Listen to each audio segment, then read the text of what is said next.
Hey, Cheryl. Hello, guys. How are y'all? Wow. We're new to this, so be patient. I'm trying to let people in. No problem.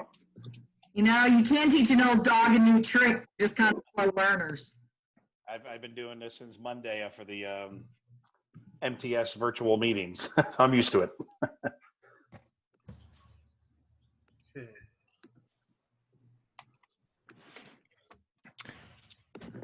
Wow, we're getting a lot of people.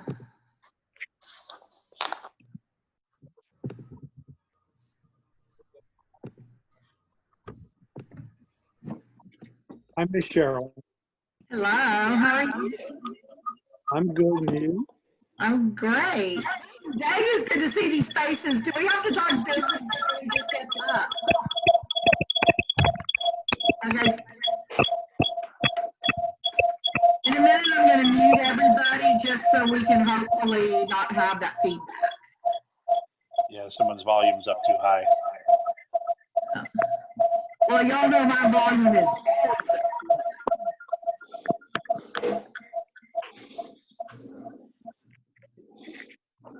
Okay, I think I've let everybody in, I hope. Can you do it so I can slide in there? Yeah, just let me get it ready. Where's the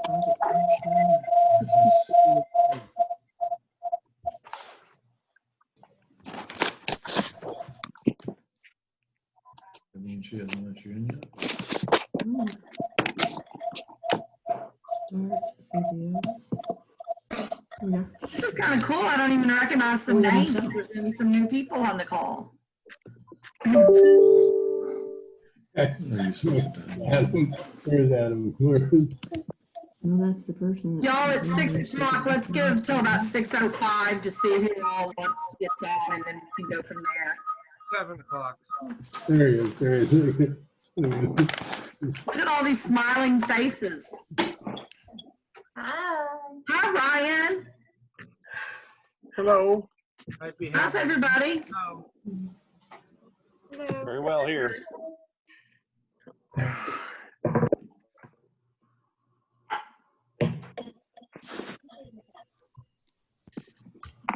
Can you reduce that screen? Check your microphone again. I don't know. What happened to my call? Hello?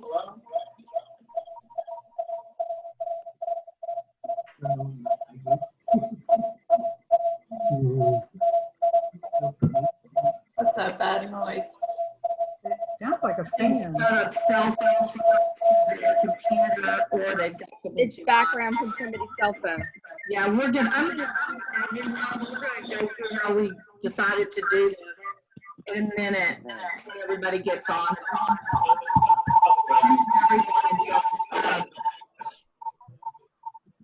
You're echoing.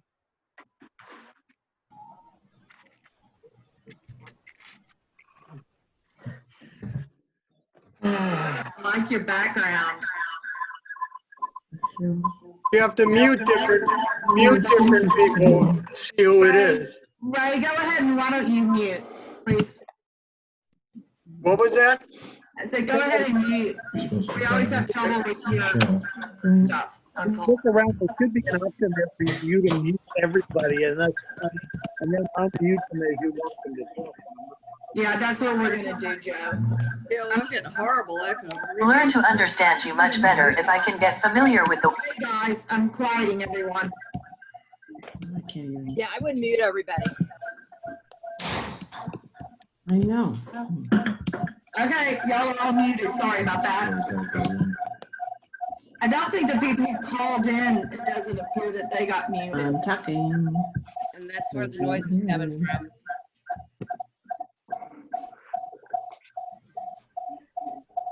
Hey, Cheryl, it might help if everybody put themselves on mute. Yeah, I tried to do that myself, but a few were left Have open. I think everybody put themselves on mute. yeah, if you're not on mute, please put mute for now. I promise our plan is to let everybody talk. Joe Harvest has already raised his hand.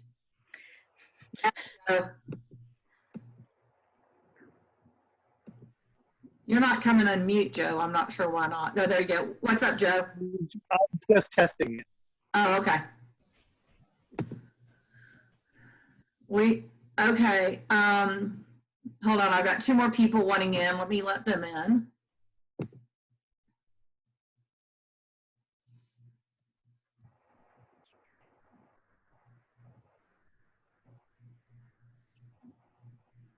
Okay, it's 6:03. We'll give them 2 more minutes and start at 6:05. Does that work, Lisa? Yes, ma'am.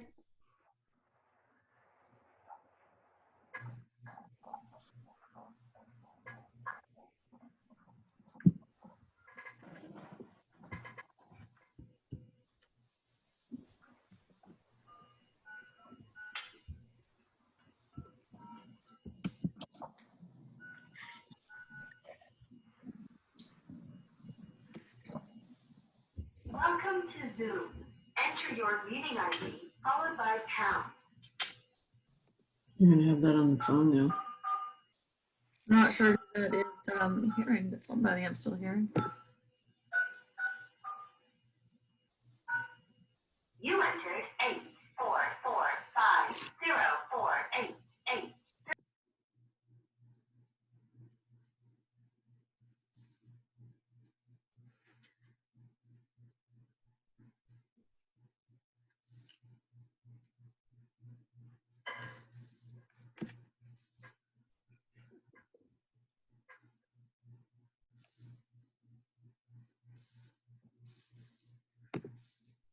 All right, Cheryl, you ready? Yep, I'm ready. All right. Welcome, everyone. This is new, as Cheryl already said. For us, a large group like this, I'm flipping between 2 full pages, and I love seeing all your Figured it faces. out. Glad to see everybody. For the industry, no idea what that is. For the industry, the councils got together on May 2nd, and we kind of talked about what we did as a council, if we canceled business meetings, if we canceled shows, if we were rescheduling them, what our thoughts were moving forward for trips next year. Now we're unmuted. As well as questions that we might have had for the industry. So the industry, you have all been shared those questions. We're going to try to hit on them and get through them. As some of them, we all realize nobody has answers. This has been just an unbelievable time. Our thoughts are with all of y'all, and we just want the ski industry to be alive in the future, and hopefully somehow we can all work together and just have ideas. Anything that we think might be the case today, who knows what September, October, November come ski season is going to be, and I think everyone's well aware of that. But a lot of just ski club members and people are antsy, and if we can just say, hey, we've talked, we're all in the same direction, we're all hoping for the same outcomes come next year, and we're going to do the best we can and try to work together to make it work, whatever the situation may be at the time. I think it will give them some ease of mind. So I appreciate y'all giving us the time. I'm going to turn it over to Cheryl for some housekeeping and get started. Okay, guys, and again, we're new to this. We just had somebody that does these all the time give us a little mini tutorial, and so we're trying, so be patient with us, please. The focus of this is about what we can do to work together and make sure we share all the information and move forward and, you know, be positive, because, you know, we all love the same industry. So that's what we're doing. Lisa mentioned we had a call a couple weeks ago and we put together some questions. We're going to try to do this. Again, we're new at it. I'm going to say that 100 times. I apologize for being repetitive. We're going to try to pose these questions to y'all, let y'all answer. If you would use the raise hand button or raise your hand, Lisa and Sherry and I, the 3 of us, are co-hosts, and we're going to be watching for hands and try to call on people. The point is to let, you know, people comment. We don't want to beat any dead horse on any of these topics. I really don't, because I've talked to a few of y'all. I know we don't have a lot of answers, But I even think sometimes saying you don't have an answer is an answer, because then people know that, you know, what we're saying is accurate. And we're going to do that, and then hopefully we go through we separated them by what we thought was a little more focused towards resorts, a little more focused towards tour operators, and then the third section was just kind of some general contracts, air, insurance. We're going to start the questions between resorts and tour operators and just kind of go back and forth. Again, we want y'all to talk. We're going to try to limit those two areas to maybe, 25 minutes or so, and then contracts another 20, 25 minutes. And then we want to give y'all, the industry, some time to ask us some questions back. And, we have a little time to put together questions and give y'all a little time to look at them for responding. So we may not have answers to everything y'all ask, but we'll keep a list. And, a lot of us are homebound and are going to be for a while or not have a whole lot of outside, time. So we'll do another one of these. We'll do a few of them. And so this is about exchanging information, sharing information. And today's answers may be a lot, I don't know. But you know what? I don't know is an answer. And so with that, again, we're new to this. We're going to be trying to go back and forth and make sure we get everyone's questions. The first part of this, we want to hear from industry, tour operators, resorts. I'm not sure. I think that covers the industry that's on the call. And Paul Weber, of course, he's everybody. We want to hear from y'all. And so we're going to ask for councils not to, say much right now. We're going to give y'all time to comment later. There's a chat function. If there's something you really think we need to know right now or we need to speak up, chat to us, because Lisa and Sherry will be monitoring that. And so those of you, if anyone has any helpful hint or helpful comment about Zoom calls or something going into this that you'd like to say right now, raise your hand or let me know somehow. Otherwise, we'll just get going and do the best we can. And most of all, if I forget to say it at the end, thank you for being on this call and taking your time, because I know this is evening for a lot of y'all and we really appreciate it. And okay, Joe Harvest just told me to turn on the record button. I do have this recording.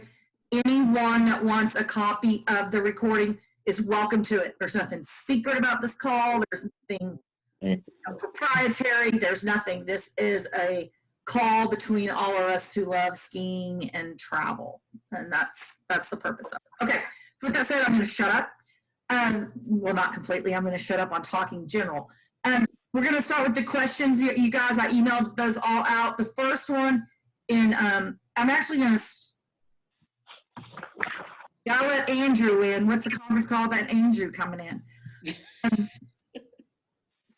So the first one, we're going to, and these don't make a lot of sense, the order. I'm sorry, we kind of ran out of time, but we'll go for it. First question to resorts, and tour operators, feel free to chime in. It's just kind of focused at the moment on resorts. How will season passes work? I know you guys have sent out some information on Icon and Epic passes, but if talk about how they see those working or just independent resort passes working, how those are going to, what you're hearing right now. And again, if you don't know, you don't know. We'll have another call and be able to answer questions later. Does anyone have any comments?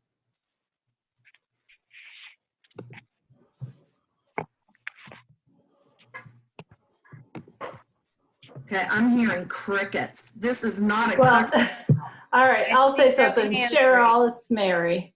Hi, Mary. There, I see Mary. Hi, everyone. At this point, it's just business as usual, right? Because we're still so far away from the season starting that we don't have definite decisions on a lot of the questions, and I had already told you that. But, Epic and Icon put out what they're offering, and those offers will stand firm. Nothing's going to change with those. For my resort, we've got group rates, and I'm sure all the other independent resorts have their group rates, and everyone's got what's going to happen this year. That's it. I can follow up on that as well from a Epic, Vail Resorts perspective. Same thing. business as usual. We're trying to book business. We're trying to get the word out there that hopefully with government regulations easing up, we will be, skiing next year. We hope that too, believe me. Hey, Cheryl, it's Adam. Yeah, go for it, Adam. Yeah, nope, same thing from Altera and Icon. Kind of we're excited to get back to from the current to the new normal. Just trying to figure out what that's going to look like. Just like Epic, Icon is also kind of, we've rolled out offers, and we've got a pass deadline coming up. We've got some group specials. But as far as how the actual day-to-day fulfillment and skiing and access works, at this point it's undetermined. I mean, hopefully it's normal. Likely it's modified. We don't know yet. Okay. Anybody else want to talk about season passes, resort passes? Okay, I'm going to move on. I'm going to switch back and forth between resort and tour operator questions. Are you able to get contracts and pricing with so many resort reps being furloughed or let go?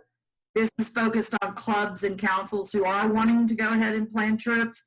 They're just, there's some hesitancy because of whether, you have the right people you need to talk to. So tour operators, Mike, Barry, Marcy, everybody. I don't know how to raise my hand, so I'll start. Okay, Marcy, go ahead. We are getting contracts. Things sometimes are taking a little longer. If certain resort reps are furloughed, we're going to different people within the resort. But we definitely are getting contracts.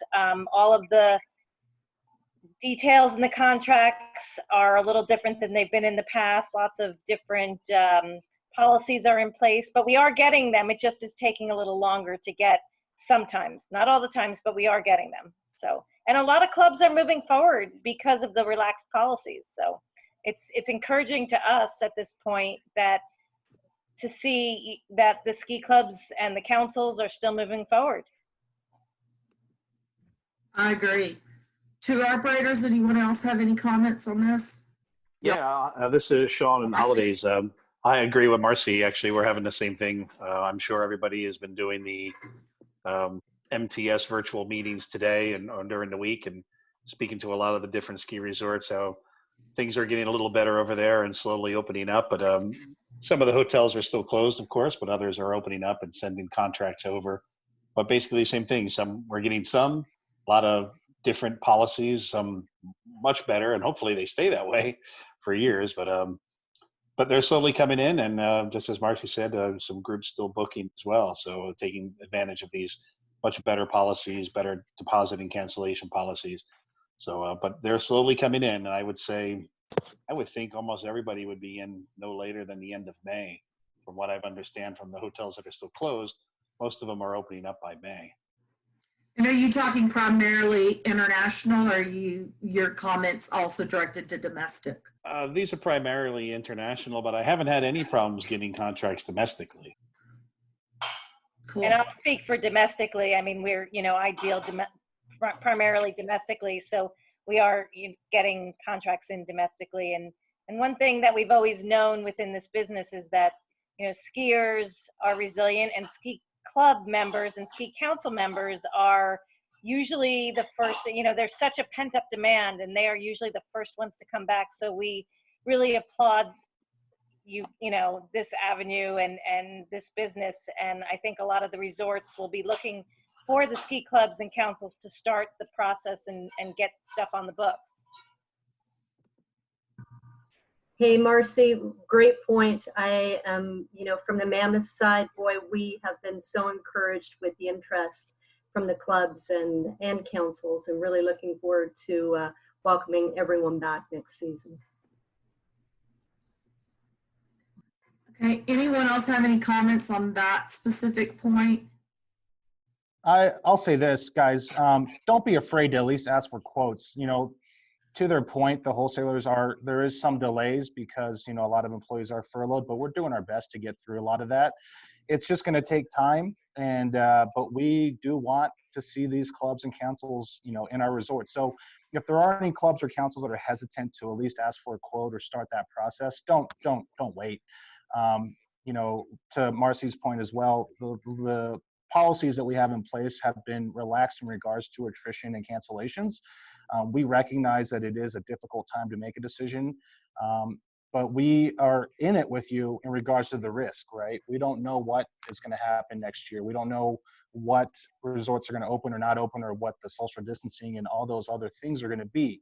So we're in it with you in regards to the risk. We don't want you guys bearing all that risk. So therefore, there are some very attractive policies in place to help you guys put your mind at ease in regards to booking. Thanks, Andrew. Anybody else? And we can touch back on these later in a month. Sherry, Mike, y'all had a hand up? No? This is a Okay, Mike, you just muted yourself back. Is that better now? There's a lot of echo with you, and I'm not. Yeah, let me check. Yeah. Okay, so sorry about that. The only thing I wanted to say, and I thought was worth mentioning, and can you hear me now? Yes, perfect. Thank you, Sherry. Okay, great. The problem is that we're not hearing you guys, so we had to hear the phone and use the phone as a supplemental there. The folks that are on the fence, and caution is certainly very understandable, but what we're finding is that stuff is actually selling out. Stuff is booking. If people wait too long, it's going to be difficult to get air. And it has been just unbelievably encouraging. People want to look optimistically for the hope that things are going to be okay. So let's plan for things to be okay. And if you have the right policies in place, what our clubs are telling us, as long as the risk is minimized, then we're willing to plan and move forward. And we're very hopeful that things will be okay. It just have to manage the risk. All right, thanks, Mike. Okay, I'm going to move on to the next question. It's number 2 under resorts. And the question is it possible to have resort schedules and restrictions posted online? I know I had an email from Mary, and she said that information for Aspen Snowmass is going to be posted online, and I'm sure that that's kind of the plan. As you guys get updated, it's going to be showing on your websites. Is that accurate? I see a head shaker too. For Vail Resorts, we have a lot of information currently on our websites, and we will continue to update and let you guys know what policies are, procedures are. You know, it's a very sticky mess to be in, right? You know, when it comes to legal and what we can say and can't say. So we always try to be sure everything is correct before we put it out there in the marketplace. So absolutely, your first point of contact would certainly be, sorry, not first point of contact, but your most accurate source would be on the websites. Cheryl, I'll just add one quick thing. I would say that in general, it probably goes for all of us, but I know that at least for Altair Resorts, I can speak for, we're going to be abiding by the local community, regional, state, federal guidelines of whatever's being published out there. And as those develop, and we're going to be either meeting or exceeding those expectations. I mean, really, we're just focused on primarily the safety and health of the guests, our employees, our local communities. That's really what has to come first here, because I mean, if people are getting sick, then it's really just not going to be worth it.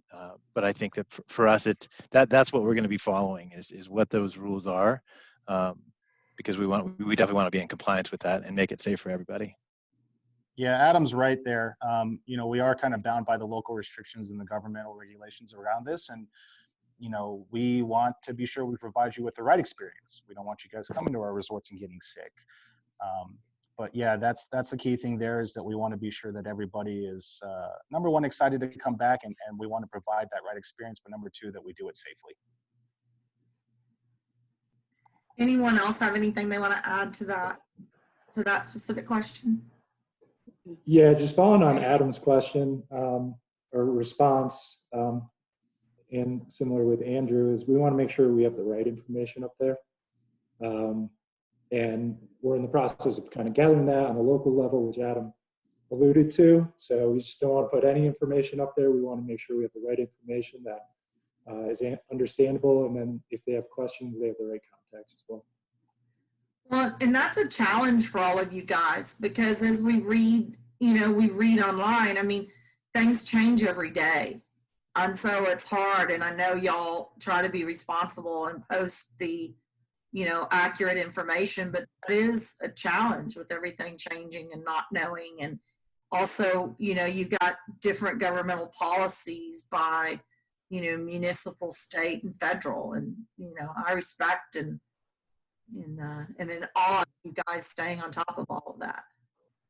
Sure, Charlotte. Can I add one last quick thing? Absolutely, Adam. We're right now, like, because that is so far off. I mean, so much has changed in the last 8 weeks.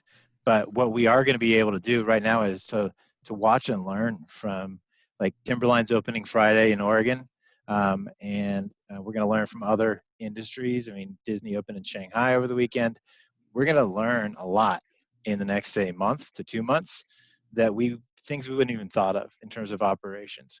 So really, it's just kind of a stay tuned kind of a message that it's going to evolve, and what we put online today may be different tomorrow. So just kind of, I'm sure all of us are going to make sure that we have a dynamic communication method that keeps you all completely up to date.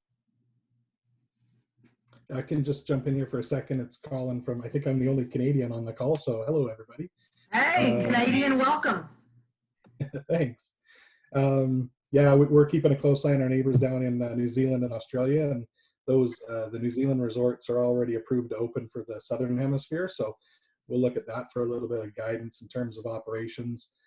Likewise, in British Columbia, at least, our golf courses never closed, or at least they opened on time as the spring came, and they've got quite an extensive protocol for keeping people safe and social distancing and stuff through the summer. And Canada West ski areas is looking at that, their sort of protocols to move that into summer lift operations, and that framework will be blended into next winter as well. But like Adam said, we're going to learn a lot in the next 2 to 3 months, well before there's any traffic in the next winter season. All right. Thank you, Colin. Anybody else? We're going to keep moving. I want there to be time at the end for industry to ask some questions if they would like. Suggestions on how, and this may be a little premature to ask, but there's already some curiosity on it for good reason. Suggestions on how clubs and councils can handle lodging and roommate assignments.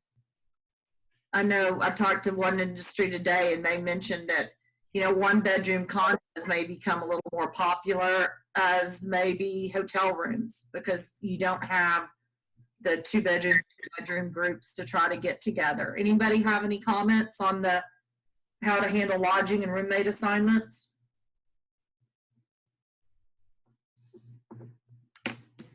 Or it's just too darn early to figure that out? I'll jump in real quick, and this is Sarah, Sports America. I say, just to speak to that, like, no one knows the right answer. No one knows where we're really going to be next year, but I definitely have seen a trend working with our clubs for more interest in the smaller units, in the hotels, the studios, just because of that, because they feel like it'll be more consumer confidence knowing that they're not going to be sharing a unit with people that they might not know. It kind of limits that social behavior. So maybe that'll be a bigger trend. It seems to be so far, but there's still plenty of people that are booking the condos.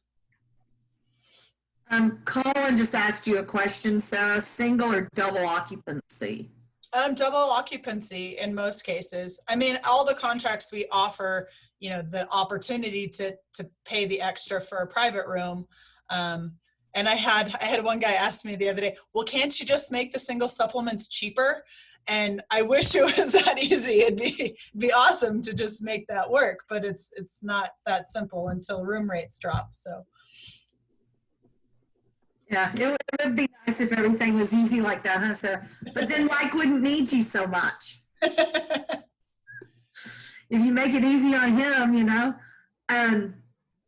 anybody else have any comments on the rooming or lodging angle? Okay. The next is, and I know. Hi, sorry, I was on mute. I didn't get my word in. This is Marlena from Squaw Alpine. I think that in the 1 and 2 bedroom units, the kitchen's going to be a little bit more popular with, you know, different restrictions on restaurants and whatnot. So just something else to think about when doubling up and sharing rooms. That's a good point. Thank you, Marlena. Anybody else?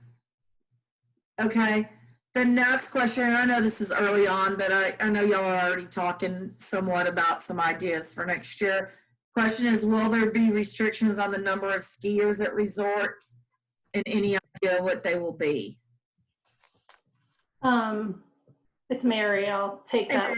It's still too early. We're too far out from that. We need to really see what summer ops are going to be like, because a lot of us have, you know, lifts that'll be running, gondolas that'll be running. So once we see how we can problems for the summer, then we'll be able to move on to winter. And again, it's, you know, local restrictions, our local governments, our state governments, what are they going to impose on us? So I think at this point, we have a long way to go before we can answer that question. Anybody else? Again, we really thought that would be the answer to several of these questions, but it's just kind of good for people to hear, so we are all on the same page. Easy for me to say. Anything else? Anyone? I'm going to go on to the next one. How will industry, this is going to be a tough one, but it's one y'all probably have been thinking about a little bit. How will industry handle a situation where a club member gets sick? Have y'all talked about quarantining and isolating and all of that, or any ideas on that area of inquiry at this time? Are you talking about while they're on a trip or prior to the trip? We're talking about on a trip. I think is where the question comes from, is, you know, if, say, you know, we're in, I'll pick on Snowmass because I plan to be there in January is my intention. So, you know, I'm there in January and I end up with COVID. You know, what's the plan? What are you going to do with me? Throw me off the mountain? I know what some of y'all would say, but no, in seriousness, you know, are y'all looking at plans for some isolation rooms, hold open some spots too early? Haven't even discussed it. You know, do y'all have any thoughts? You know, Mike Hibbard, you made the mistake of telling me earlier you had written down comments to each one of these questions, and I have not heard a response from you, so I am calling on you. What did you write down on this one, Mr. Hibbard? Okay, so if somebody gets sick before they're on the trip, they're not getting on an airplane, because the TSA or Homeland Security will be taking their temperatures and they'll just refuse to let them on the plane. If they were driving and they get to, we'll say, the ski resort, and they're sick and they come down sick, then it would be their responsibility to get a hotel room or some type of shelter in place, because they're certainly not going to be able to get back on a plane and fly home if they're sick. So yes, there would have to be some provisions for people to have shelter in place in the resort. And if they get really sick, then they need to have medical assistance, insurance that would take care of them in a hospital. We had one person on one of our trips that spent, I think it was 48 days in the hospital. They just got released. So they better have health insurance. I'm not What'd sure you do to them, Mike? Company, I'm not sure that travel insurance will cover for this epidemic, because most of them have excluded the COVID-19 from the policy, but they would have to check on their own personal insurance and travel insurance. But it would be up to the individual to get themselves shelter in place, because they can't stay with their roommates.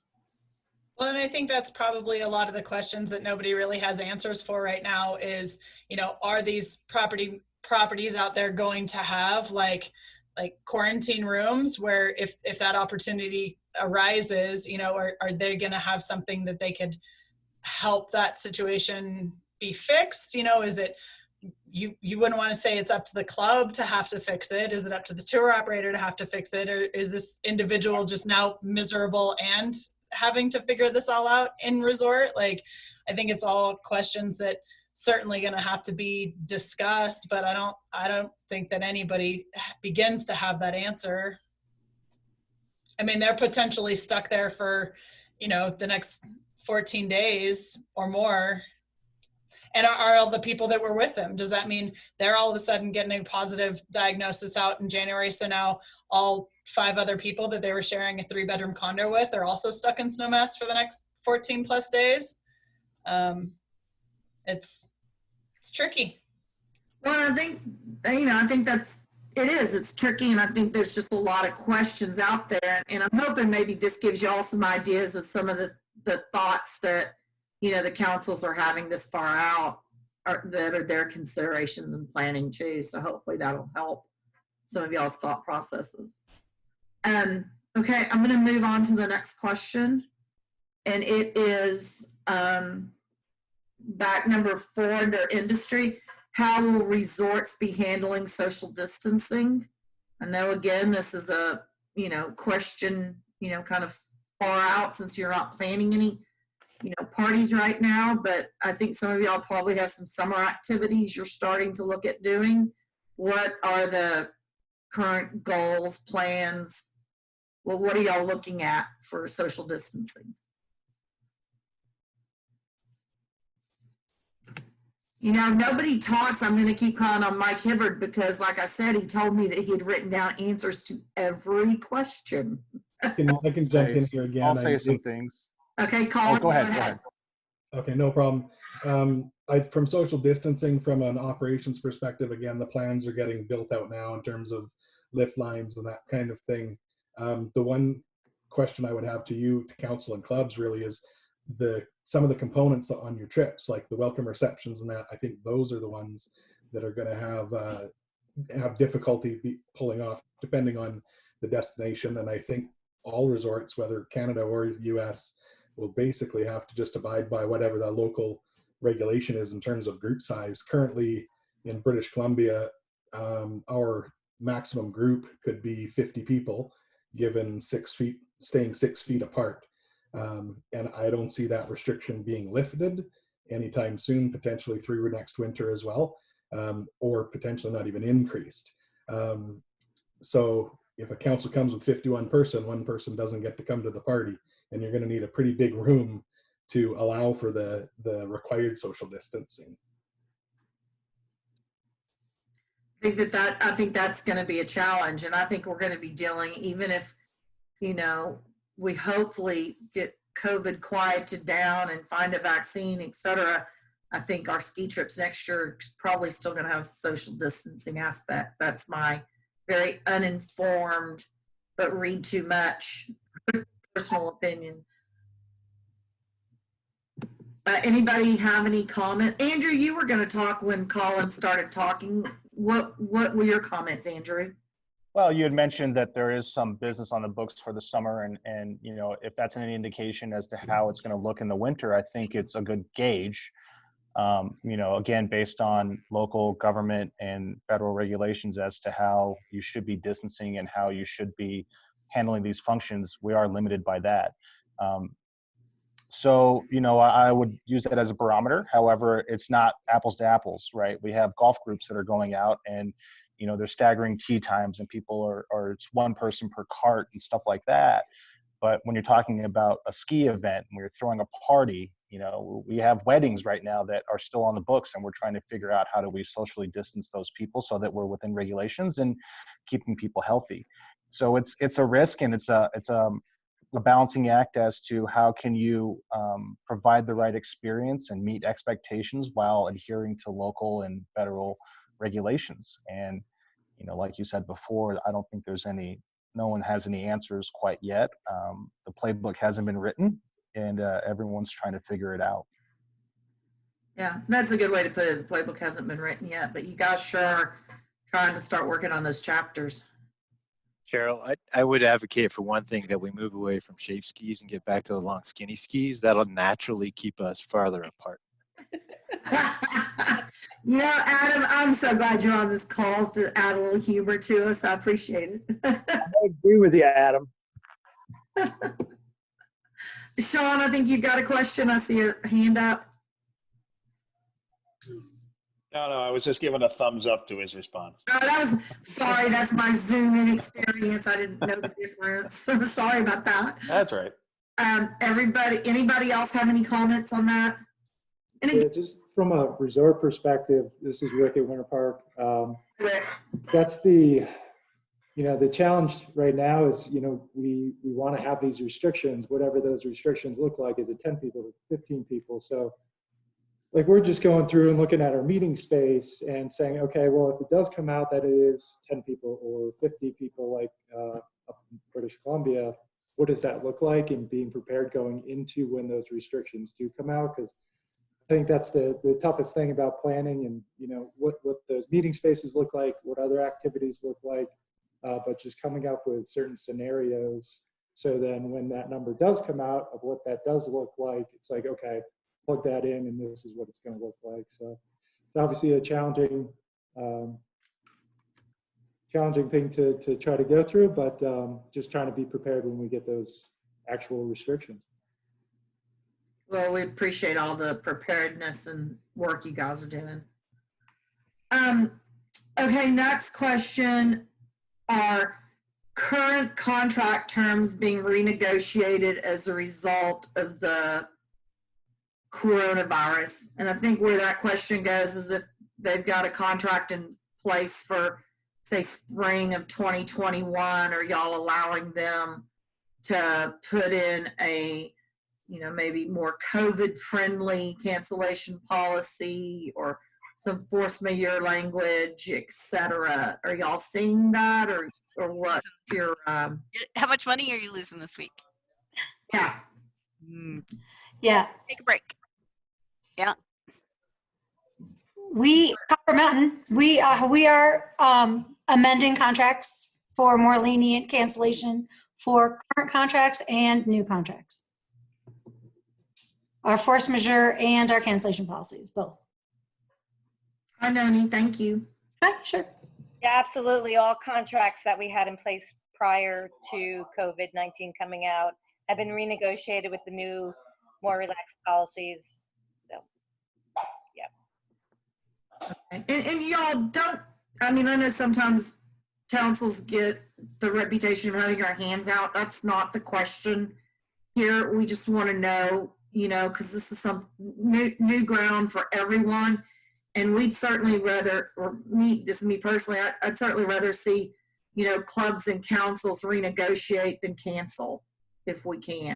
And so, Cheryl, I did want to, echo that sentiment. It's not about, these revised terms are not to try to get out of the trip, right? The reason why you guys had those terms in the first place is because of the unknown, whether or not the airlines are going to close or whether or not there's weather preventing you guys, whatever it might be. This is just an addition to that, and we recognize that it is really unknown. So that's why these provisions have been rewritten and why these contracts are being redone. And it's, again, we recognize it's not about a handout. It's not saying that you guys don't want to carry any risk. You guys certainly carry a lot of risk in organizing and getting people, to our mountains. But yeah, I agree with you there, and I want to make sure that that's said. Thanks, Andrew. Yeah, it is really important. I can speak for the council people on this call. Everyone on the call they're working with their clubs and, trying to, find the best ways to move forward because, I can speak for Texas. We had several people we had 10% of our people on the Sun Valley trip this year come down with COVID. And so, that was kind of eerie, passing around those, emails and stuff. And, we all know that one of our faves on this call had that same experience from Sun Valley. And so I'm not speaking about anything y'all don't know, but, we all have our experiences and are just trying to deal with it. And, we want to encourage people to sign up. And if we can say, hey, look at this great policy, if this, God forbid this rears its ugly head again in January, February, your money's protected. And that's all we want to do because, we want to be with you guys, crazy as that may seem. And Cheryl. Yes, ma'am.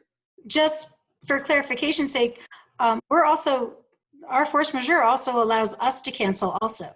Absolutely. So it's protecting us to keeping our employees safe. So it's both ways. So it's not just, you guys canceling, it's allowing us to cancel also.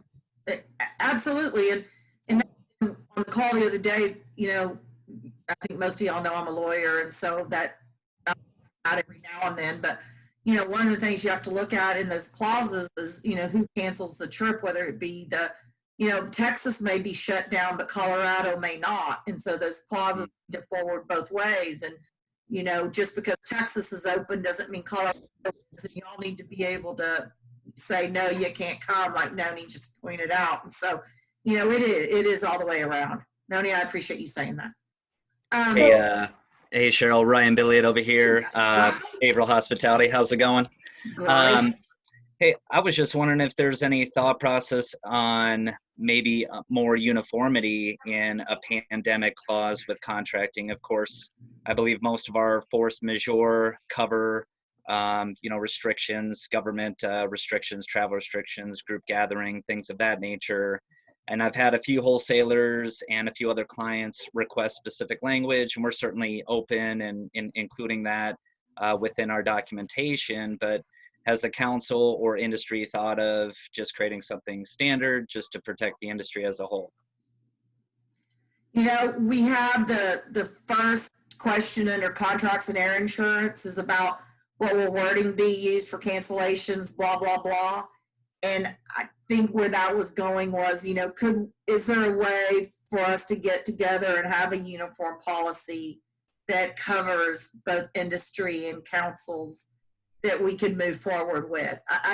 I'm not thinking of this quickly. I don't know if there's a difference between domestic and international on that or not. But, you know, I don't know if some of you tour operators would want to get together and, you know, something y'all could, you know, all be good with, or I kind of think that that's happened almost naturally, like as this whole thing progressed. I mean, I think the other tour operators can jump in and speak from their experience, but I know when all this started, we were kind of creating our own language with some of the property partners in the very beginning, and then as it evolved a little bit, now in most of the contracts we see across the nation, it's almost verbatim. Like the language is very, very similar in most cases. I mean, I don't know if Marcy or Agnes or anybody else want to jump in on that. So this is Dana. I have a question. And I think that all the vendors, all the properties, all the resorts have jumped on board with pretty much, besides the force majeure, yes, you can, if this continues, it's pretty much risk-free to book right now. So my question to the councils and the clubs is, what can we do to encourage the clubs and councils to move forward? Because I think that's where we're at a stopping point here. It's a matter of just ask for what you need. We need a 90-day, if this is going on, policy, and you'll probably get it. So how do we as an industry give the councils and clubs the encouragement to move forward in a normal booking pattern rather than waiting till October, a wait and see? So that's my question kind of to the councils and clubs. Okay, Dana, I've written that down. Let's finish getting through these questions, and then when we get to the point, that will be the first question we present to councils here in a few minutes. Is that okay? That's wonderful. Thank you, Dawn. You're welcome. I'll probably just have you rephrase it because you'll rephrase it a lot better than my horrible notes that I'm taking. Hey, Carol, can I pop in real quick? Lisa. Before you move on to the next thing, if you back up to the, I guess, almost two previous questions now on resorts and handling social distancing. I don't know if everyone saw the questioning and statement that came in about not just resorts and condos and lodging, which was the specific, well, social handling in general, but the question came out, how about transportation between? And Sarah had actually commented that a lot of clubs are concerned about charter buses also. And so they're probably going to be looking more towards smaller shuttles, rental cars, and that type. So the transportation industry is also affected in that whole component. Yeah, I'll jump in on that one. I mean, we were just notified in Canada. I know the maximum you can put on a charter bus, and I don't know if there's time restrictions on this, is 15 people on a 55 passenger bus. I don't know that the US has set those standards yet or what's moving forward, but all of the old contracts and previous contracts that we had, we weren't accounting for an additional bus or 2 additional buses. So those are things that we're, just thinking about now as everything is moving forward, and what's in place now for the summer. I don't know if that's going to be in place for the winter and how this will affect even charter, van companies, Epic, CME or any of the other, it's not CME anymore. But whatever, the transfer companies. So there are so many unknowns right now that we've got to wait for the government to give us guidelines. Same thing with airlines. Right now, all the middle seats are flying empty. And if we're booking a block of 40, 50 seats on a plane now, I had a call, a question today is from a group, well, does that mean we have the entire plane? Are they going to, oversell and move us to other, so there are so many unknowns in the transportation aspect of the contract that, we have to get them there first and then figure out how to move forward. So we just don't know right now. I think in the next 3 months, we'll have a lot more information, I hope. Thank you guys. One quick thing. Ryan, did you get your question answered about the contracts for now? Yes. Yes, everything is very fluid right now. So, yes, absolutely. Okay, good turn. And then second, you just posted a chat question wondering about valets. Right. So, we're preparing for reopening here in Montana. We're phase 1 right now, similar to a lot of Europe. BC, I think that'll be our next step into phase 2 is the 50 people, but social distancing stays intact. I think phase 3, which could be a month, 2, 3 months from now, or who knows. So we're just trying to wonder, we've always provided valet, that's actually putting someone in somebody's vehicle and parking it. So that's something right now our operations team is addressing. And I was just wondering if anyone else is facing that. I don't know how many lodging partners we have on here, but just something that we're navigating as well. And along those same lines, breakfast, continental breakfast, there's no buffets allowed anymore. So hotels and properties that are doing continental breakfast or a breakfast buffet for a fee, that's all got to change too. So they're, again, just another part of the puzzle that we just don't know right now.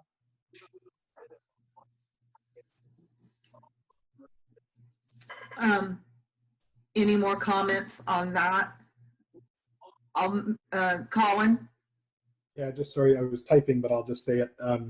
For hotel buffets, and I don't know what the future looks like, but just days before shutdown in March, when we did have hotel buffets, breakfast buffets, it was served by staff. So the buffet and the price point and the options were still available, but they just reduced any cross-contamination. So that might be an option in the future. I don't know. Okay. Anyone else on that?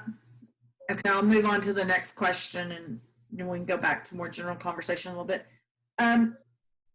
Any current thoughts on the recovery of the ski industry financially and how it will happen?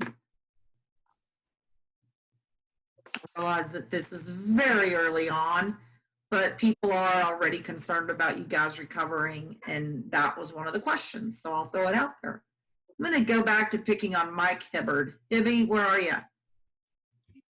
I know you wrote down a response to this because you told me, so what's your answer? I must have a different set of questions because I don't have anything about the ski industry finances. It's number 5 in questions for industry resorts. Well, okay, I guess my answer would be I think the ski industry eventually will do fine. It's going to be a tough go for the next 3 years because you're going to have, first of all, I'm not even sure that there's going to have a virus or a vaccine for this virus for at least a year. I mean, people are talking about developing one, but that doesn't mean that it's going to be take care of the virus. And this COVID virus also has a tendency to mutate. And once it mutates, then you need a whole new vaccine. So that's number one. But as far as the resorts, I mean, there's going to be fallout within the resorts. There's going to be fallout within tour operators as well. Airlines, the big talk on the financial news is what airlines could be, will take a fall or actually liquidate, which will most likely be your European ones as opposed to domestic. But so I'm pretty bullish on the industry. And again, this is a little bit deeper than the 2001 or even the 2008, but we'll make it through it. Okay, anyone else have any comments for us? Okay, I'm gonna go to a chat question that was thrown out there. And Marlena, I love your response, but Ray from Chicago asked the question, what message does industry want me to pass on to my 65 clubs in Chicago? And Marlena posted, Ray, we want their business. I love that. Short and to the point. But is there anything specific that you guys would like to see the councils on this call send back to their clubs and participants? What do you got in your hair? Okay. Cheryl, hey, I'll say one thing. Thanks, Adam. A few of us have said it, but hopefully at the very least you can express to them that with regards to us rebounding, with regards to us to recovering, the ski club segment and our friends and partners in the ski industry are such a vital part of that recovery process that without them, it's going to be difficult. And hopefully the fact that so many of us showed up here today and we're on screen is a testament to that. So just make sure they know that like we're here and we can't wait to see them all. So Cheryl, this brings up my question, I guess, again, where you were going. What do we need to do as an industry, both tour operators and vendors, to encourage groups to keep booking? What else can we do? I guess that's our biggest question. Okay. To the industry, to the councils and the clubs at this point. Because we have on our side have done it's first free, small deposits, cancellations, okay. So what else would you think would help, or would you guys think would help? I mean, obviously we can't do anything with the fear and the unknown. That's for all of us. But considering it's basically risk-free, how else do we move forward? Julie B, so that would be Julie Bryce from Ohio Valley. She just said in chat to allow smaller numbers as a group. So that's one, possible answer. And you know what? I'm not going to table this discussion. That's just a great question. So let's just go ahead and talk about it. I was trying to stay really organized, but why do that? So councils, I mean, Ray, you're here in Chicago. I know Joe and Susan from New Jersey. I know Terry and Andrea from Texas. We've got some, we've got Western Pennsylvania on. I can't see everybody. I'm doing it quick. But we've got some councils on. Do y'all want to, would one or more of y'all address Dana's question about, what else can they do? They're giving us great cancellation policies, smaller deposits, etc. What else? Lisa, go ahead. From Crescent perspective, as Crescent Trip Chair, my first answer to that, when you asked it the first time, Dana, is definitely this conversation, this venue. The information coming back now, I've got questions out to my clubs right now, trying to gather the information to get the bids ready for 2022 for the council. And the big question is, I think when they hear you're ready, you're good, and that the risks are lower, I think some of the clubs haven't heard that message. And for us to get that message out, to plan ahead, move forward, and the risk isn't near as bad as it is, I think that's a good start. Ann Russo has her hand up. Ann, do you want to talk? Yeah. The biggest thing that industry can do is to continue to communicate with us, because I know in some of the clubs with the Eastern Pennsylvania Ski Council, they're not communicating. They're saying, well, we're not going to talk to you yet.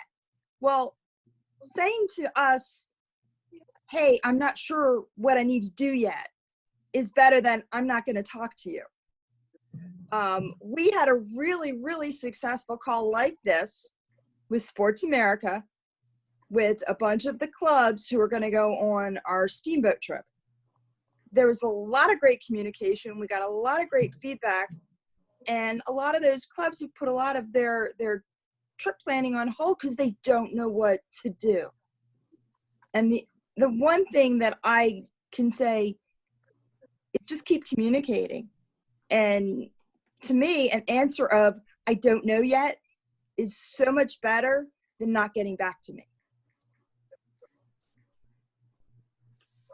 And I don't know how many of you guys are furloughed right now and are on this call just because you love the industry and want to, do it, whether you're, paid employee at the moment or not, and how many of y'all are actually still employed. But, what percent of the industry, what percent of the industry is still not working? And what's the date that y'all see for when more industry reps are going to come back? Anybody have a feel for that? No? I think June is really going to be telling for them all to come back and things to start kicking in. Okay. Well, I hope so. I want everybody to be okay.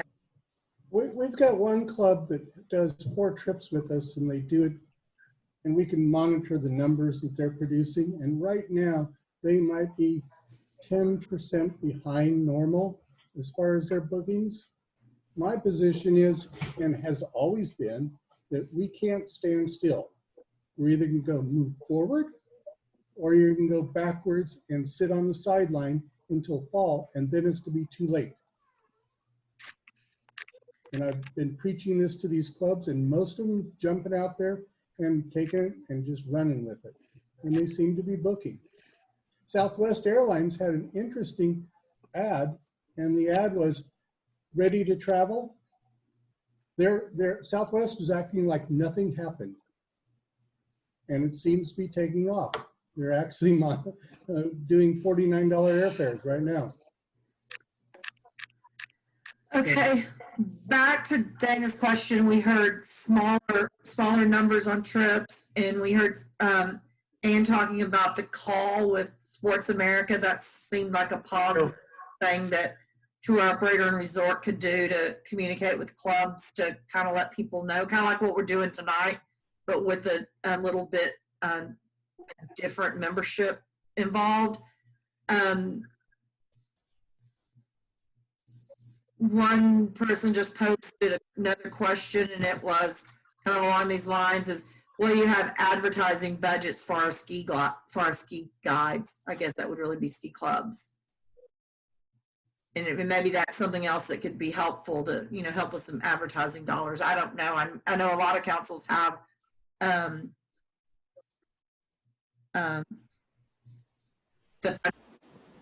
that, but if they needed some more, that might be another idea. Someone just posted to me privately.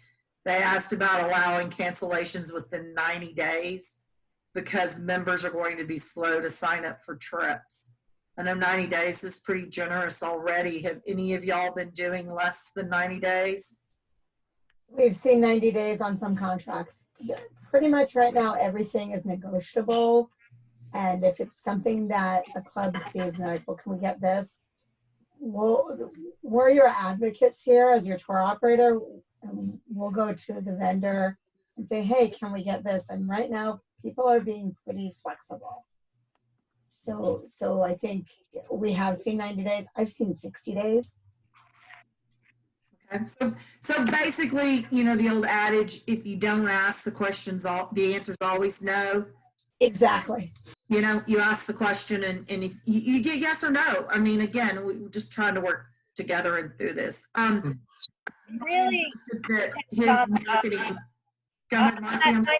Sorry, Cheryl. It really depends on the resort, though, because certain resorts that have a lot more weekend traffic are able to do much more relaxed policies than more destination bound at now. So that's what we're seeing is that, some resorts are holding firm to, 20, 180. It just really depends on the resort and on the property and if they feel that they can resell. But all of them are coming across that, hey, whatever our date is, if at that time we're still in this very uncertain situation, we're willing to renegotiate at that point. So I think it's going to be, moving right. I'm hearing feedback. But, it's going to be an interesting 6-9 months till the season's over. One of the things is the resorts are also relying upon the FIT individuals. Those people aren't going to be signing up for these trips until they know that the trip is going to go and there's no virus. So they're going to wait until maybe a month before the trip, unless it's maybe Christmas. And maybe Noni or Mary can add into that. But I'm thinking that the FITs are going to hold off until they know that there's no danger. And the clubs, if the clubs are releasing space at 90 days, 60 days, they're going to release it back into the pool of rooms and the resorts will still be able to sell it. But the numbers I've also seen is that we are not going, the ski resort industry is probably going to be down 30% overall this next year. So if you're running at 100%, and that is, we'll say 100%, you're now going to be down about 70. You're not going to fill all the rooms. So the club's asking for 60 days is not unreasonable. Okay. My opinion. Anybody else have any comments? Sherry, Mike, Aggie. Yes. Yeah, I want to say something here. Something that's really, really important is that the clubs are, they're not as much afraid of the virus as I think they are afraid of not being able to sell the trip. You have people that have been sitting home for 2 months. Some of them have had their portfolios obliterated. Yeah. Some people are taking 2 months off now and they're going to have to work through the winter. Some people are burning through their vacation right now and they're not going to have the vacation time. The communication that we're having, I think almost every day in the majority of our clubs, their biggest concern is the cancellation policy. Not so much the force majeure or the COVID policy, but the fact that they're going to be able to try to sell this trip, and if they come up short, they're not going to be taking on undue financial risk. And when we're closing business, it's the cancellation policy that seems to be the driving factor to closing that business. All of our clubs, that's the first thing that they're asking. So, what's your cancellation? And they're starting to move towards properties and resorts that have the more favorable cancellations. We've seen people move away from their favorite property and go with another secondary property because they have a much more favorable policy that allows them to keep selling. Thank you, Mike. There were a couple of chats that I'll just go ahead and read. Julie Brace asked a question, but we're going to talk airlines in a minute, so I'm going to hold off on it for the moment.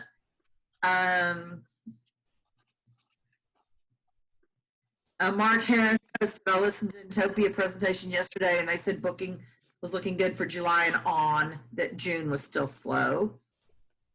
I think Don actually posted that under Mark. Julie asked a question about airlines. Again, we'll get to that airlines in a minute.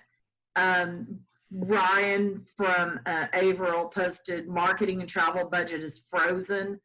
And then will ski resorts consider looking at honoring group discounts below 20 paid participants? Anybody want to talk about his question with respect to group discounts under 20 a person, under a group under 20 people? Sure, I can take that. Noni. Hey, So we will absolutely consider it depending on the time of year, the dates, the weeks, but sure, bring it to us. Okay. I think you're also going to see resorts and properties looking at past history and saying, hey, yeah, normally you bring 50 people. This year, because of this, you have 19. We'll honor your group rates. It's all that remains to be seen, like everything else. But I think you're going to see resorts and properties rewarding and saying, thank you for your business. Thank you for having faith in us. We have faith in you. We know this is an off year. So again, something not to be afraid of. Appreciate that. Yeah, I agree from Mammoth's side. Same type of thing. We will absolutely look at it on a case-by-case basis and happy to discuss it with the tour operators. Okay. Any other comments on that? I'm going to go back to my chats and see what the next one says. Christine from Northwest said, many people will not have funds for ski trips, which are not as important as housing and food. There are many unemployed people out there that may not be able to afford any vacation. It's absolutely right. Very sad. And Max said, group less than 20, yes, please ask. I guess it depends on resort hotel availability, but I would say now more than ever, it's a consideration. And Max, since I'm talking about you, will you tell us how the fire is? I apologize for digressing, but I think anybody wants to make sure that Max and everybody's okay up there in Utah. Yeah, thanks. Can you hear me? Uh-huh. Yeah, it's 20% contained right now. And, the winds have died down. They're flying helicopters over it. It's a fire that started just, a short area from my house. And it was human started. And it kind of grew overnight last night and was a consideration. People had to evacuate. It was quite scary. So thanks for asking. I'll keep you posted. And Thanks. Yeah. And I apologize to everyone else for digressing, but I knew we all cared because that's kind of scary to be that close to her home. Well, we're glad you're on the call, Max. Thanks. I'm going to do the last question, your tour operator. The discussions are great, guys, though. Keep them coming on. We try hard to keep these calls, to a reasonable amount of time. So that's the only reason I'm kind of pushing it all is I just, y'all don't want to see me at midnight, I promise. Next question is, will there be reservation minimums and maximums for lodging for groups? It sounds like we've kind of touched upon that already, but because it was a question that had been submitted, I just wanted to mention it. It sounds like that that's negotiable and kind of changing day by day. Is that an accurate summary? I think. Yeah, I would have to say, I would think everyone should probably just plan kind of as business as usual.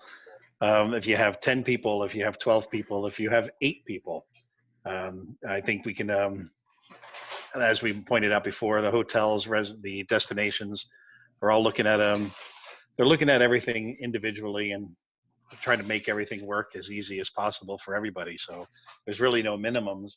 As far as maximums, it's really going to depend on what the rules are. And we're not going to know more, or at least we're not going to have better understanding of what they are probably till the end of June or July. I'll say this. Well, we recognize that group business is very important, obviously. That's why we're on this call. The minimum question is, it's negotiable. We don't want to jeopardize future business by restricting the number of people that we're going to allow come now. The only restriction is going to be based on what the governmental regulations are in place. That doesn't mean that it's an open free-for-all to say, now I only want to commit to 8. We do ask that you guys try to commit to the group minimums. But again, as things change and as things are being dictated to us, we will obviously make some changes. And, the minimum question is really intended for clubs, meaning that, I'm not going to take a family of 4 people and now consider it a group. But if a ski club comes to me and says, man, we can't get this booked and we've got 8 people coming, yeah, we'll make some considerations for that. We appreciate that, Andy. Thank you. Ann Russo has her hand up.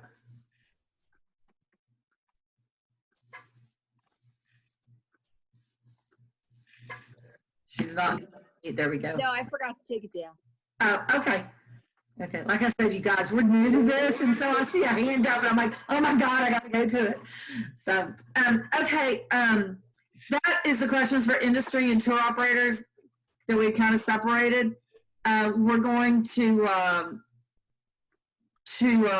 move on to the contracts, air, and insurance, just kind of some general deals. We've talked, the first one is what will be the wording used for cancellations as a result of pandemic moving forward, as a result of travel ban, resort closing, cancellation and administrative penalties, number of days in advance.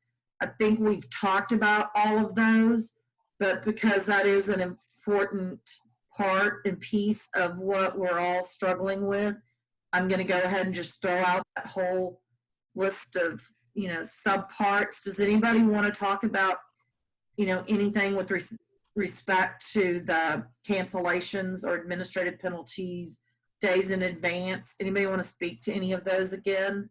Any further comments on those?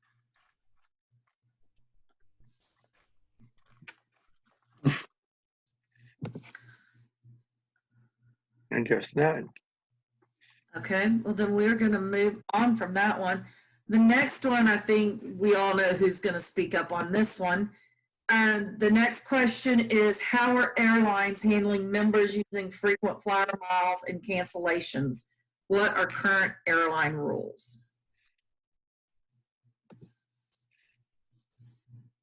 Mike, Hibbard. Don't even think you're not going to talk on the airline question. Every year at MTS on frequent flyer. Yeah, they want to know, or I guess, are airlines refunding those frequent flyer miles if canceled due to the? I don't work too much with the frequent flyer, but I think what they'll do is they'll just put the miles back on people's account and call it good, especially if they're a premium-based frequent flyer, if they've got gold or platinum status. Andrew, you're the frequent flyer guy. What happens when you cancel? Andrew.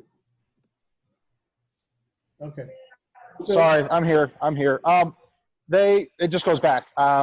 There's right now for United, there's a travel bank. So they're just putting the money for any booked flights just back into that travel banks for future usage. There's no refunds.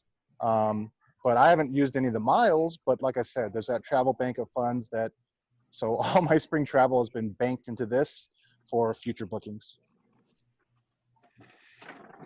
Okay. So I believe that they would just put the miles back into your account. Okay, thank you. There was one question that Julie posted about airlines. Her question was, are airlines reducing their max capacity?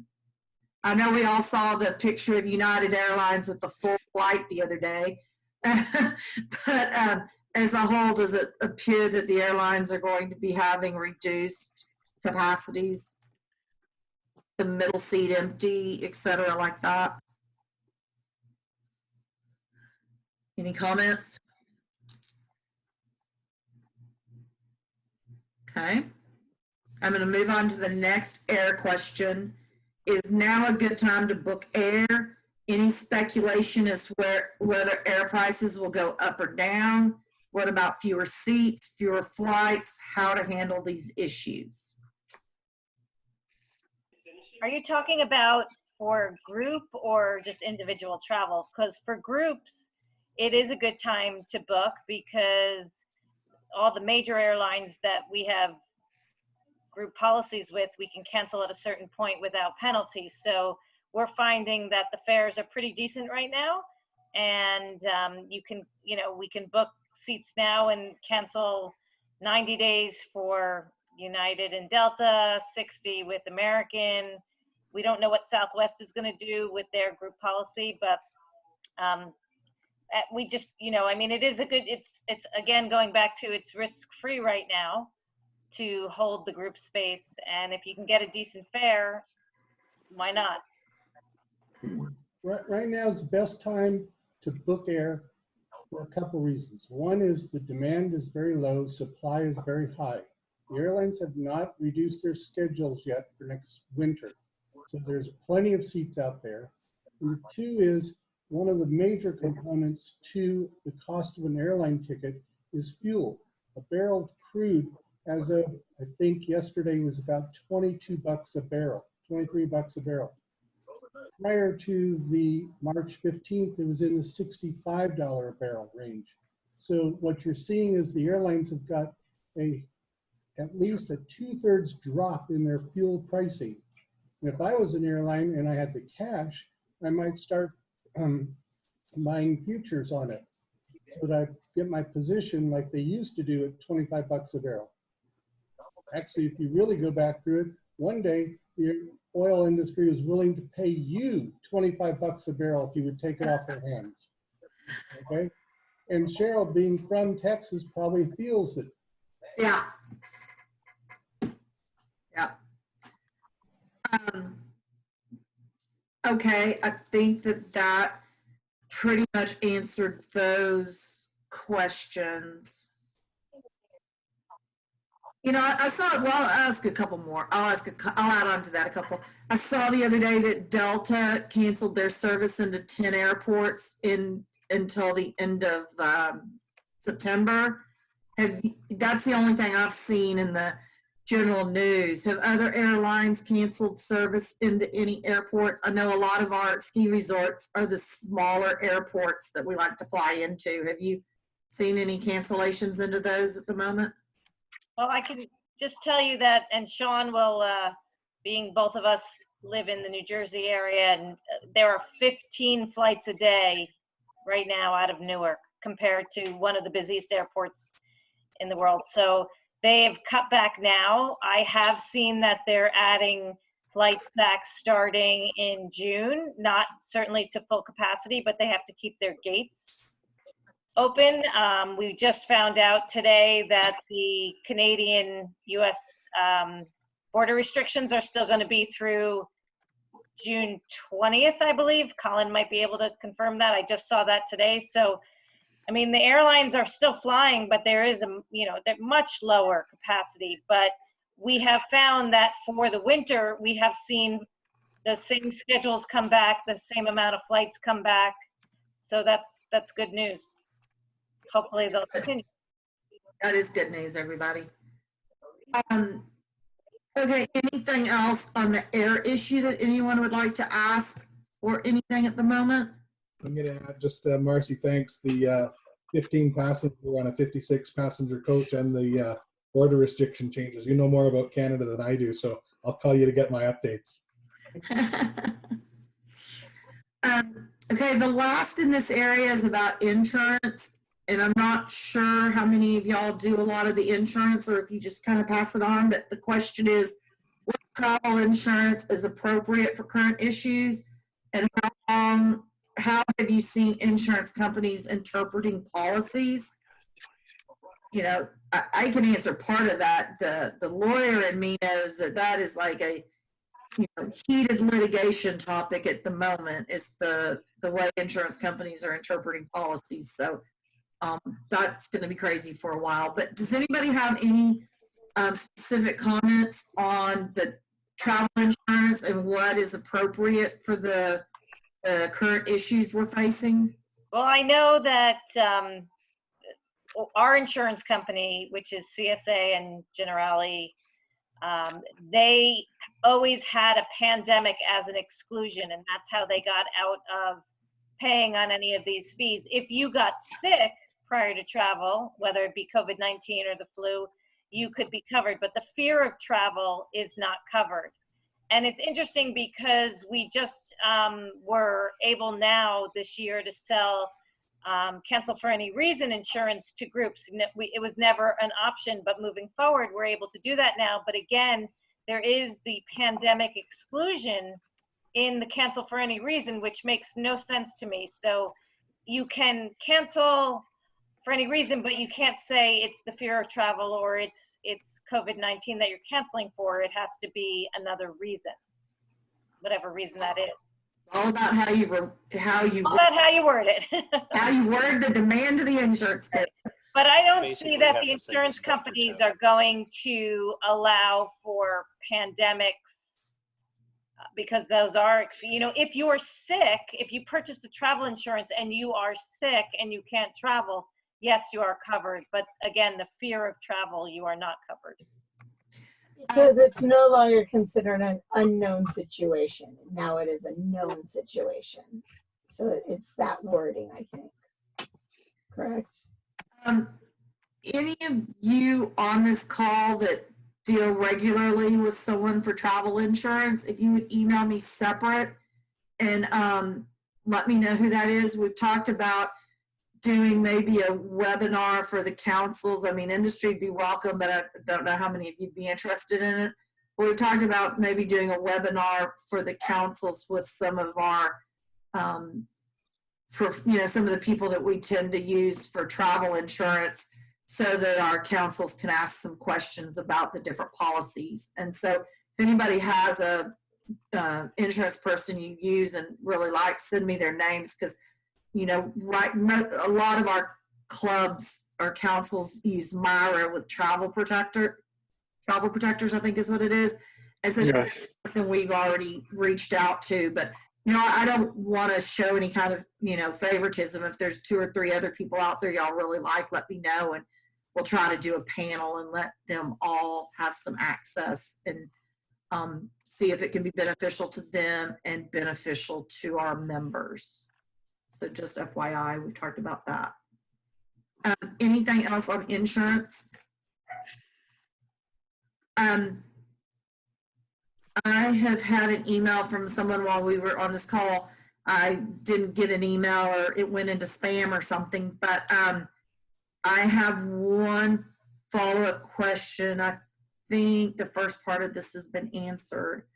What are the refund policies going to be if there is another severe outbreak in the winter and we have stay-at-home orders again? I think that is within the within the cancellation. If we're 2 weeks out, I think that's the intent behind that question. But Chris, if you want to add to that, feel free. It's from Chris Gill from San Diego. But that's her question. What about refunds? How are those going to be handled?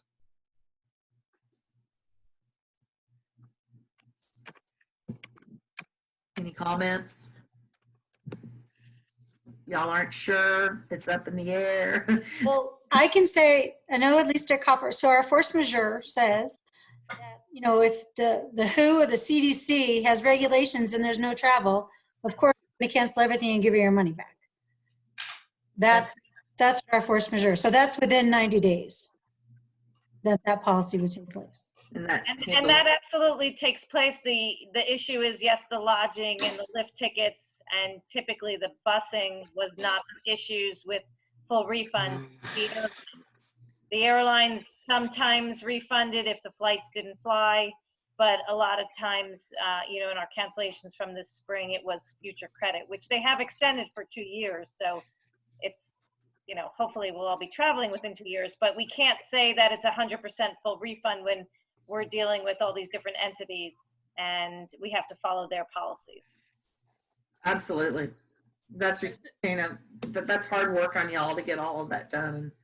That's one question I had too. So they're talking about that there's a travel ban or a stay-at-home order that can be based on state, not necessarily the country, since the country hasn't closed down, but a lot of states have. And how are you going to deal with state by state? I'm in Oregon. I may not be able to travel. Somebody from New Jersey could. So how do you deal with that kind of an issue? I think that's going to come with how you word those policies. I think you need to, not just a, federal cancellation or a federal closure. You've got to, trickle that down to the level of, Texas is a big state, and, our mayors were all over the place. Some of us were shut down to 10 people, some 50, some 250, some could travel, some couldn't. And so, my personal opinion is you're just going to have to word the policies on both sides, because again, like we said earlier, what if Colorado is closed but Oregon isn't? You got to protect the supplier also. I wouldn't mind mind saying something. This is Sean from Whitefish Mountain Resort. In our clause, we have specified that if there is anything, any sort of governmental restrictions or anything like that that prevent folks from coming to Montana, or also prevent you from leaving the state that the majority of the group is coming from, then we'll definitely provide a full refund. So definitely trying to be as flexible as we can with those sorts of different state guidelines. Thanks, Sean. Anybody else have anything? Is Cheryl? Mike from Chicago. Mike Thomas, how are you? Good. How are you? Good as can be expected, I guess. I just wanted to mention that in a couple of our contracts, mostly like with lodging, not only is there force majeure, but also impossibility clauses that say that if it cannot be fulfilled for governmental regulations, among other things. It does not say local. It does not say state, federal. It just says governmental, reasons. So stuff like that is covered under that, because if we can't fly out of Chicago because Illinois has a a stay-at-home order, that should be covered to where, under that, I would believe. Okay. I think one of the biggest things, and again, to just address what Ann had said, communicate with us and we'll communicate back. Reach out to us. We're all here as tour operators, as resorts, to all work together with you. This year is completely unknown for everybody, so policies are flexible. Don't hesitate to ask. Nothing really is set in stone, and we're here to help you. We appreciate that, Dana. Anyone else have any comments on that? Okay, industry, guys, y'all have been on the hot seat and answered all of the questions that we've compiled thus far. Don't think we're done. And what questions, and again, if we don't have answers off the cuff, we'll get answers. Lisa and I've talked about if we need to do a Survey Monkey, post this, we will, or we'll do another call in a couple of weeks or in a month or 2 months. I mean, this is all of ours, Federation, and we want to do what is most helpful to everyone. And so does industry have any questions back to councils that they would like to ask now? Sure, I'll jump in. Larry from Steamboat. Hey, Larry. Thank you. Steamboat. Thanks for organizing this. It's really good to see your guys' faces, industry and clubs and councils. But I wanted to touch a little bit on Joe's question. Not that we're ignoring him, but I think most of us are blessed enough to continue to keep our jobs, and the companies that we work for have really made a significant effort to make cuts, whether it's capital improvements, but to keep employees like myself on, and essential employees to be able to stay year-round to answer your questions. So as we kind of trend into that, I mean, travel budgets, advertising budgets, those things are kind of the first thing that go to the chopping block. So my question to you as a council and club is more, is that a sustainable model for you? I mean, I think that the alternative for us is to be able to provide assets and content for your websites, Facebook pages, all that, to really be able to get our message out to you without necessarily having to, publish in a publication or advertisement that we've traditionally done for such a long time. And Paul, I didn't get my drink tickets. Paul Weber, you're being awful quiet. He just made fun of you. Come on. Did he hang up? I'm here. Yeah, Larry, next year. Trust me, it's in the mail, Larry. Yeah, can I just jump onto what Larry said? I think now is the time to move away from print, because first of all, do we even know if we're going to have a postal service after the next 4 or 5 months?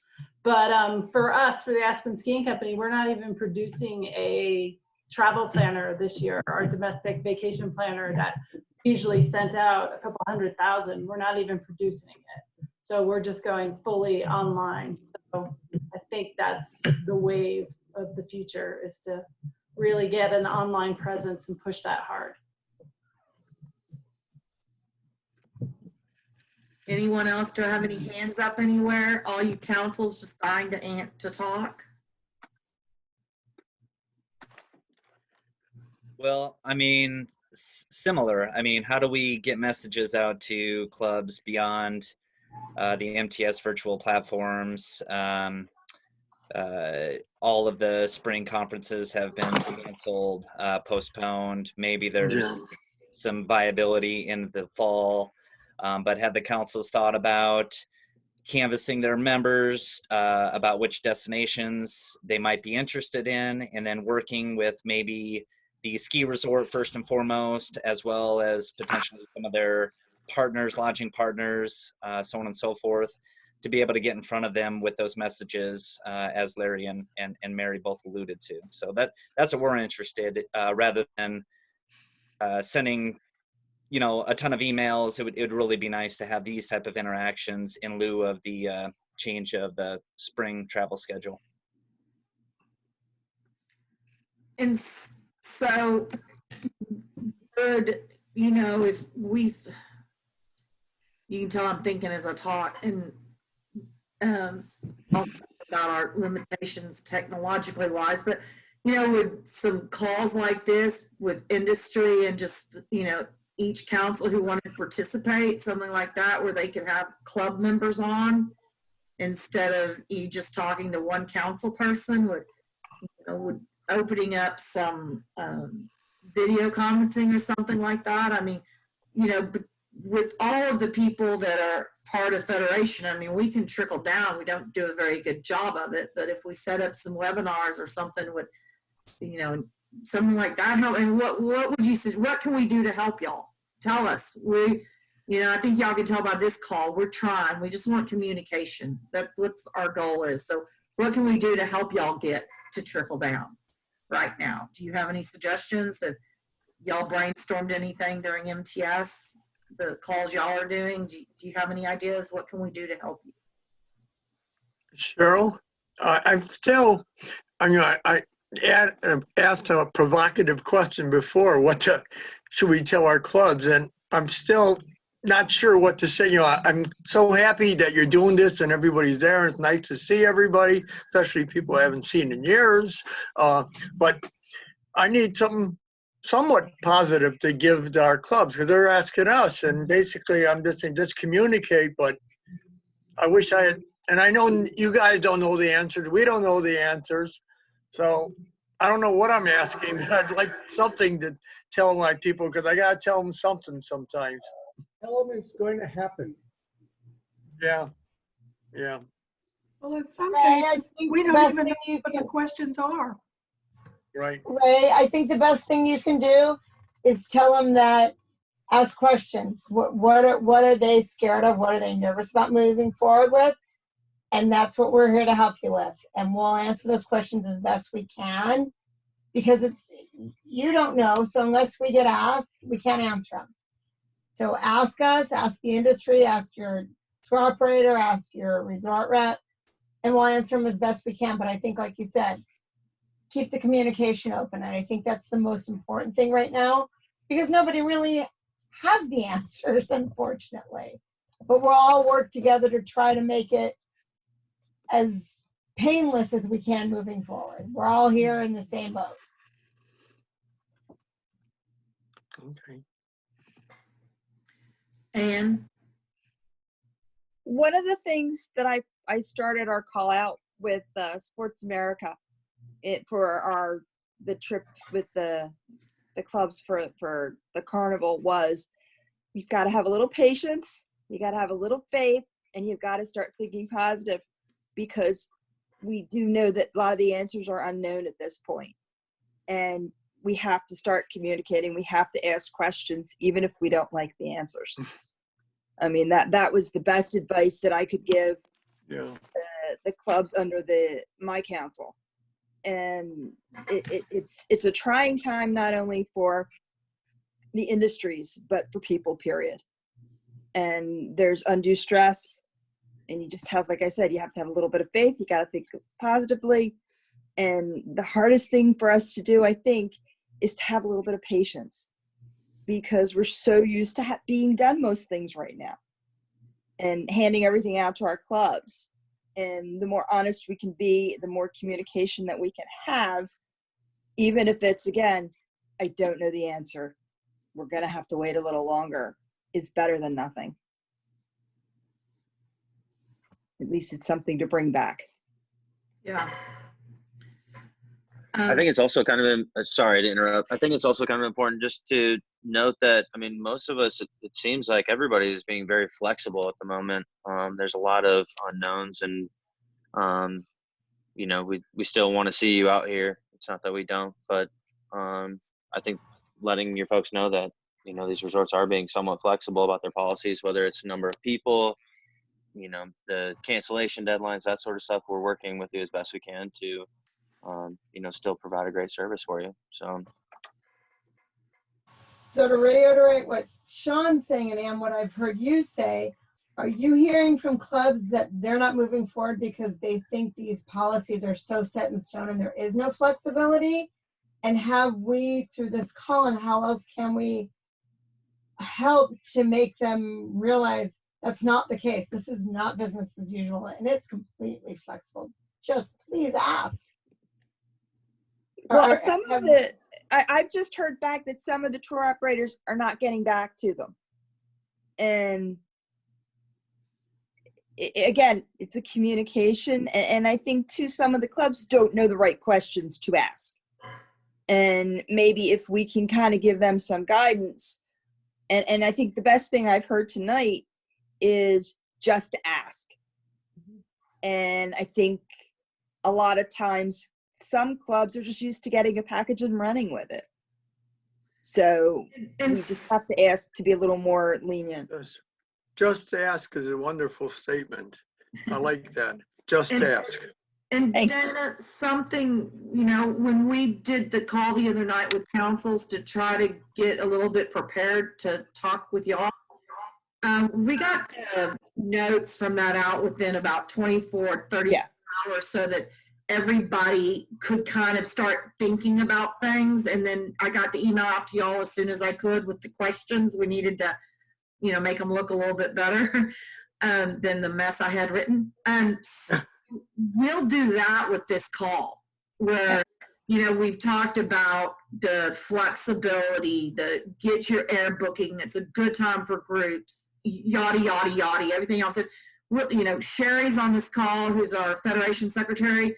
She's going to get those to the board, you know, as quick as she can. And then we'll get that out to the councils and to the clubs. I mean, we'll hound the councils to get that passed on. We'll send 2 or 3 follow-up emails to try to help get that communicated down. And I think that's the, you know, we will commit to that. It won't just be as one simple mailing. We will push. So that would be great. Hopefully, if they know that, that'll be a positive. Terry Main from Texas had her hand up and has for a little while. I'll finally let somebody else from Texas talk. Well, my thing is you say just ask. Well, I have asked, and I've gotten pushback from resorts as far as that cancellation penalty. My problem is we took a survey of our members, and more than 1/3 of them said they are going to be slow to sign up.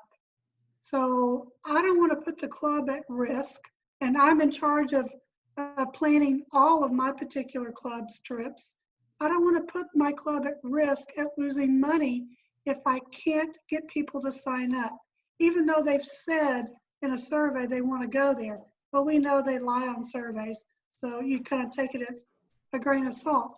But I am concerned about not being able to cancel without major penalties within 90 days.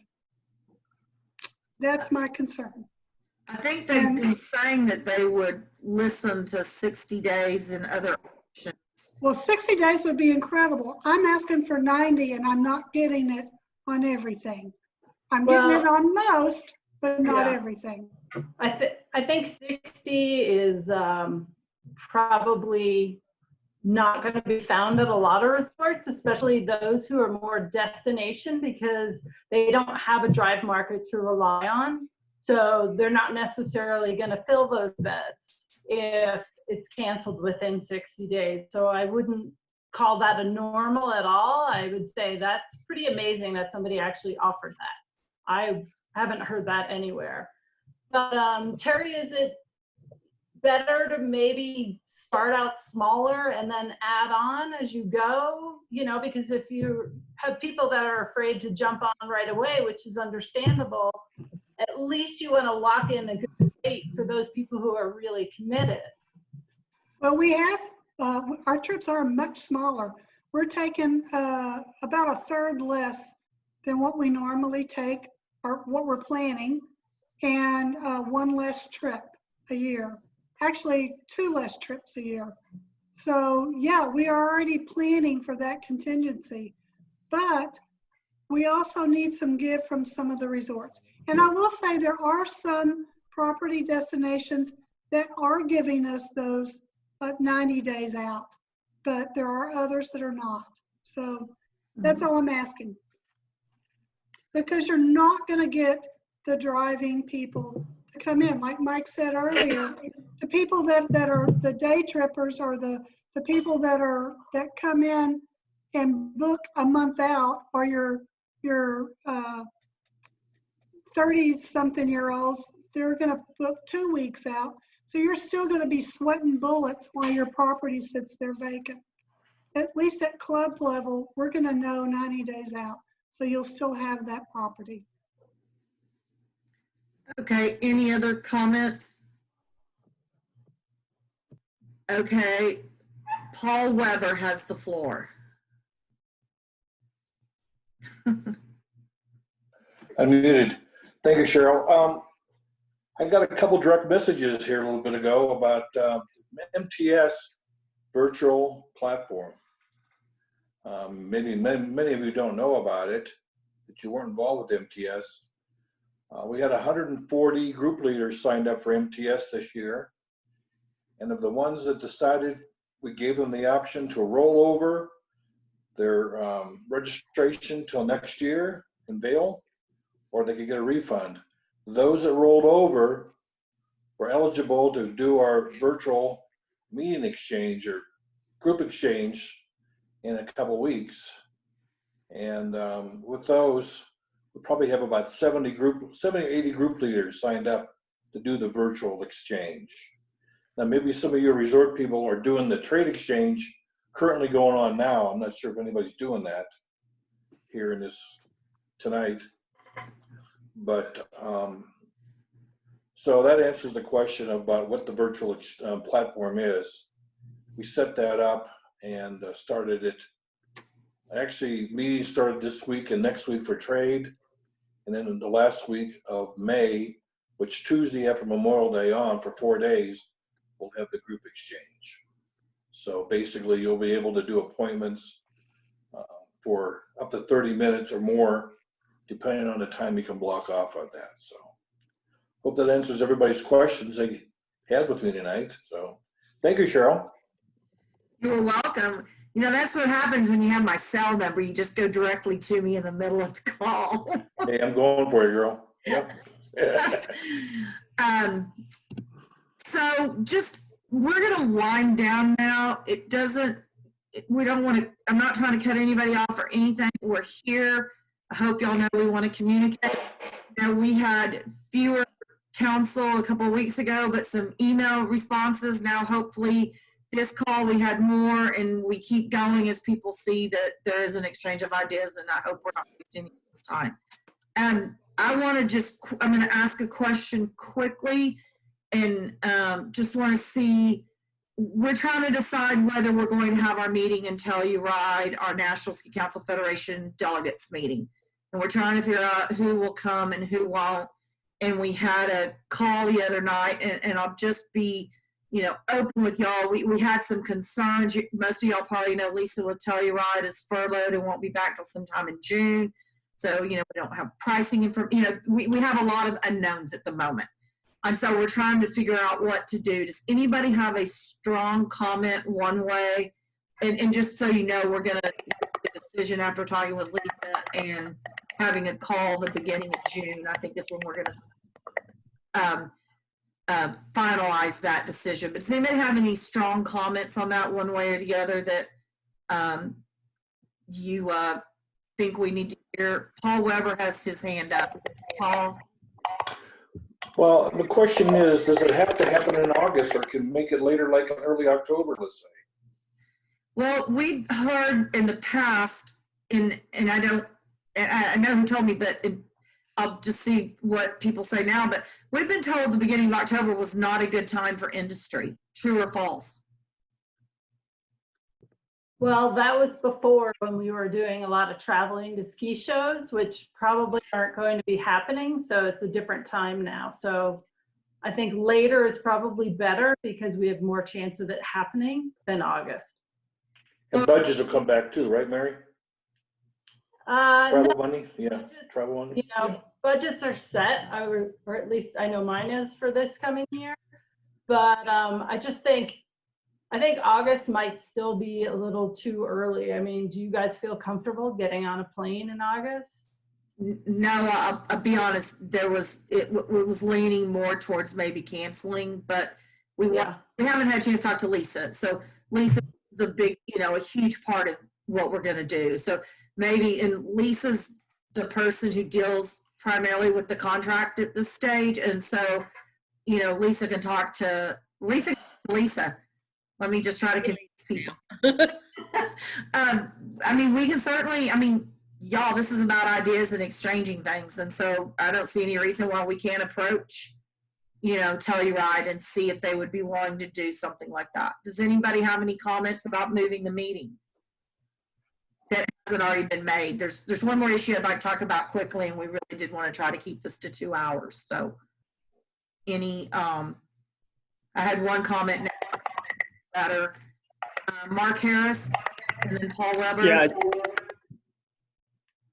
Should I go? No, I just want to lean strongly that we move ahead with Telluride. And if the best way to do it is to reschedule it and then accommodates more people, I can understand that consideration. I think I shared the same sentiment with Ray and Mike from Chicago Council. And either way, Don and myself would plan on probably driving out, but that doesn't address the concerns. I see a lot of the concerns really being the East Coast people with just more restrictive and more hassles with being able to fly out there. But I also feel that we can let it get significantly closer as long as industry wants to participate and make the thing happen, hopefully. Okay, Paul Weber. Yes, ma'am. You had your hand up, or is that from earlier? That's from earlier. I didn't take it down, did I? No, you didn't. Oh, sorry. Those phone calls with grandkids has lower my hand. Sorry, I lowered it. Okay, guys, thanks for that comment, Lisa. We're going to follow up on that. And then we have one more thing on the agenda, and I was going to skip it, but I had somebody email and ask about it. Where all of the councils are looking at what to do with their meetings, just because I'm Texas, I know that, we've moved our meeting to September to select destinations for 2022. And, there's been some talk about, do we try to find a hotel and do that in person, or do we just do it as a video conference where y'all submit videos, yada, yada, y'all fill in the blanks there. Anybody resort-wise have a strong on whether they would want to in person? Somebody needs to mute something. Video Somebody's conference? got a lot of background noise badly. I think that's Andrew. That question is directed to industry. Do any of y'all have any opinions really on whether you do it virtually? I think I've heard some budget concerns, and so it's possible that even if you wanted to attend a, I say BidFest, that's Texas, but all councils, if that's you have a real desire to face, you had the budget, or budgets just aren't going to work, so do it video conference. Comments, anyone? I think the video conferencing works fine, actually. Once you get the hang of it, it's very easy. You can share your screen very easily. You can play videos off of your own computer, and it works very well as long as everybody keeps their computer or phone on mute while you're doing it. Otherwise, as far as holidays is concerned, we can do it either way.